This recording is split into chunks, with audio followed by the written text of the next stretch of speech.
జిల్లా రామగుండం నియోజకవర్గం ప్రపంచ జానపద దినోత్సవాన్ని పురస్కరించుకొని గోదావరి సరిగమలు రామగుండం కళాకారుల సంక్షేమ సంఘం సంయుక్త ఆధ్వర్యంలో స్థానిక మార్కండే కాలనీలోని రెయిన్బో పాఠశాలలో గురువారం రాత్రి వేడుకలు ఘనంగా నిర్వహించారు. జానపద కళల పరిరక్షణకు కృషి చేస్తున్న పలువురిని సన్మానించారు. ఈ సందర్భంగా పలువురు కళాకారులు మాట్లాడుతూ శుభాకాంక్షలు తెలియజేస్తూ నిజంగా రాజా అన్నట్టు మీ అందరు చూస్తే పాడాలనిపిస్తున్నాయి కానీ పాడలేము. ఎందుకంటే పాట అనేది చాలా యజ్ఞం లాంటిది, అంత ఆషామాషి కాదు. ఒక్కటి మాత్రం నిజం, వచ్చే జానపద దినోత్సవం రోజు కల్లా చివరికి సునీత దగ్గరికి పోయి అయినా నేను నేర్చుకునే ముందు పాట పాడతానని చెప్పుకుంటూ మరొకసారి మన అమరేందర్ గారికి మనందరం గట్టిగా చెప్పడం ద్వారా అభినందన తెలియజేద్దాం.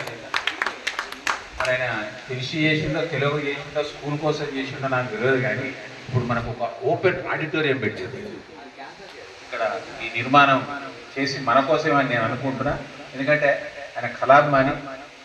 తర్వాత కూడా ప్రోగ్రామ్ అయిన తర్వాత కూడా అందరినీ అక్కున చేర్చుకునే మా అమరేందర్ సార్కు ప్రత్యేకంగా ధన్యవాదాలు తెలియజేస్తూ, సరే ఇటువంటి ఒక గొప్ప విషయం ఏంటంటే సాధారణంగా ఇదివరకు వేదిక దొరకకపోయేది గోదావరి గారిలో. ఎందుకంటే ఇప్పుడు చాలామంది అన్నారు మనకు ఒక రంగస్థలం ఉండాలి, రంగస్థలం మీద మన ప్రదర్శన ఇవ్వాలి. ఎందుకంటే ప్రతి కళాకారుడికి తన కళను చూపించడం, ఆ చెప్పడం ద్వారా ఒక మంచి ఆనందం, మానసికమైనటువంటి ఆనందం పొందడం అనేది ప్రతి కళాకారునికి ఉండేది. లక్షలు కాదు, వేలు కాదు, ఇవి కాదు, అటువంటి చప్పట్లే వాళ్ళకు ఒక ఈవెంట్లు ఉంటాయి. మరి అటువంటి వేదిక కావాలి. మరి అటువంటి వేదిక ఈ రెయిన్బోలో ఏర్పాటు కావడం నేను చాలా గొప్ప విషయంగా భావిస్తాను. సరే కళాకారులు అందరూ రాలేకపోవచ్చు, కానీ ఎక్కడున్నా వారందరూ ఈ యొక్క వేదికను వాడుకోవాల్సినటువంటి అవసరం ఉన్నది, ప్రతిభను చూపించాల్సిన అవసరం ఉన్నది. మన కార్మిక క్షేత్రం యొక్క ఉనికిని, ప్రతిభను చూపించాల్సిన అవసరం ఉన్నది. ఈ సందర్భంగా మరోసారి మీ అందరికీ ప్రత్యేకమైన శుభాకాంక్షలు తెలియజేస్తూ థ్యాంక్ యూ.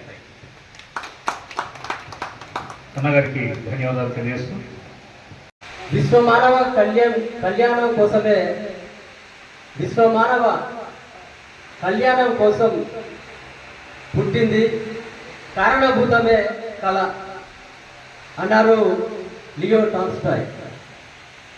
కళ కోసమే అన్నారు ఆస్కార్ వైల్డ్. కళ కోసం కాదు, ప్రజల కోసం, ప్రజా ప్రయోజనం కోసం అన్నారు డాక్టర్ గరికపాటి రాజారావు గారు. మహానుభావుల సూక్తులు ఎట్లా ఉన్నా కళలు శాస్త్రీయంగా, సాంప్రదాయంగా, జానపద కళలుగా, విభాగాలుగా, రూపాలుగా పుట్టినై పరివర్తన చెందుతున్నాయి. ఆ విధంగా క్లాసికల్, సెమీ క్లాసికల్, ఫోక్ ఆర్ట్స్గా కొన్ని శతాబ్దాల నుండి వాటి పరిణామం జరుగుతున్నది. మానవుడు పుట్టిన దగ్గర నుంచి రాజా చెప్పినట్టు పుట్టిన చిత్రాలుగా వచ్చి మాట రాకముందు సైగలు, ఆ తర్వాత ధ్వని, ఆ తర్వాత మాట, తర్వాత లిపి, పాట పనితో పాటే పుట్టింది, పని పాటతోటే జత కట్టిందని సుద్దాల సూచన అన్నట్టు ఆ రకంగా వచ్చింది. కాబట్టి అనేక కళారూపాలు, జానపద కళలనేటివి పట్టణీకరణ, నగరీకరణ జరిగిన తర్వాత అంతరించిపోతున్నాయి. ఏదేమైనా వాటిని కాపాడడం కోసం ఇలాంటి కార్యక్రమాలు, ఇలాంటి చర్యలు అవసరం. అందుకే మరొకసారి వాటిని జ్ఞాపకం చేసుకోవడం మనకు అవసరం.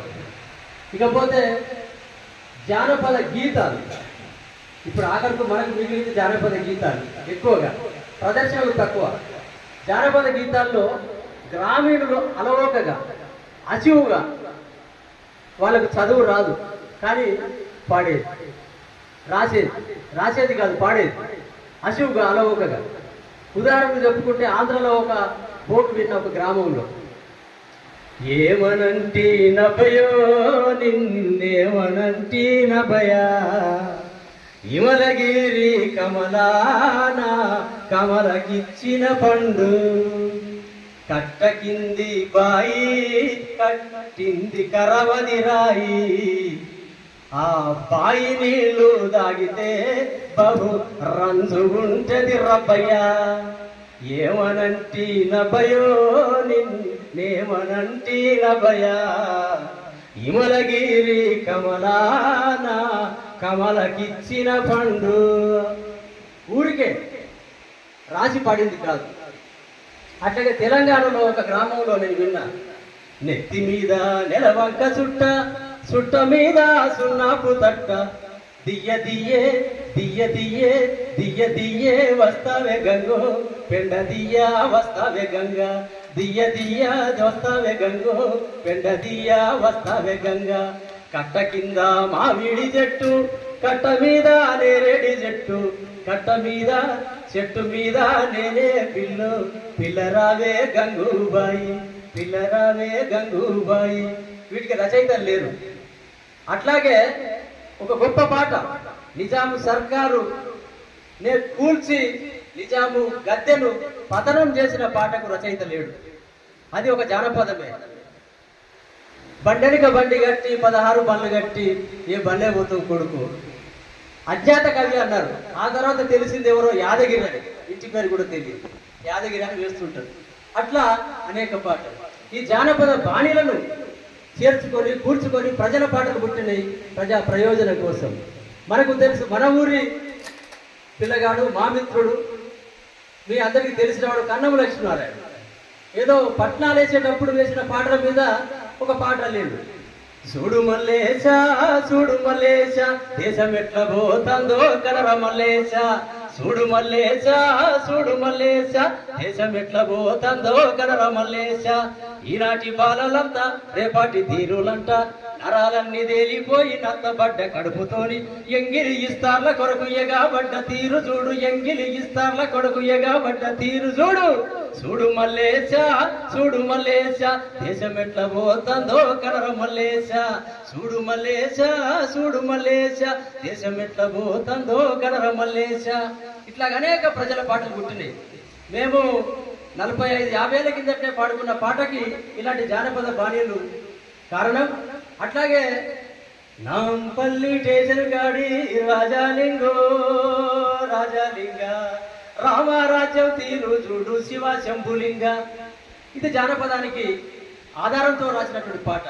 తిందామంటే తిండి లేదు, ఉందామంటే ఇల్లు లేదు, చేద్దామంటే కొలువు లేదు, పోదామంటే నెలవు లేదు, నాంపల్లి స్టేషన్ కాడి రాజాలింగో రాజాలింగ, రామరాజ్యం తీరు చూడు శివ శంభులింగ.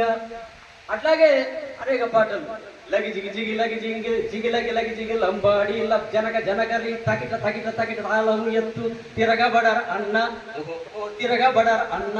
ఇట్లా అనేక పాటలు జానపదాల నుంచి పుట్టినటువంటి పాటలు, జానపద బాణీలను ఆధారం చేసుకొని పుట్టిన పాటలు. నాటి నుంచి నేటి వరకు జానపదమే ప్రాణపదము, శాస్త్రీయానికి పునాది మనాది జానపదం. ఈ కార్యక్రమంలో సీనియర్ జర్నలిస్ట్ దయానంద్ గాంధీ, రామగుండం కళాకారుల సంక్షేమ సంఘ అధ్యక్ష కార్యదర్శులు మేజిక్ రాజా, దామోదర శంకర్, ఇష్టా జాతీయ సమితి నాయకులు కె స్వామి, చీకటి అంజయ్య, కళాకారులు చంద్రపాల్, మొగరం గట్టయ్య, మేజిక్ హరి, వేముల అశోక్ కుమార్ పటేల్, రమాకాంత్, తిరుమల్ విజయ్ కుమార్, మల్లిక్, గద్దెల శశిభూషణ్, ప్రేమ్ కుమార్, భాగ్య, కనకయ్య, డాక్టర్ శంకర్లింగం తదితరులు పాల్గొన్నారు.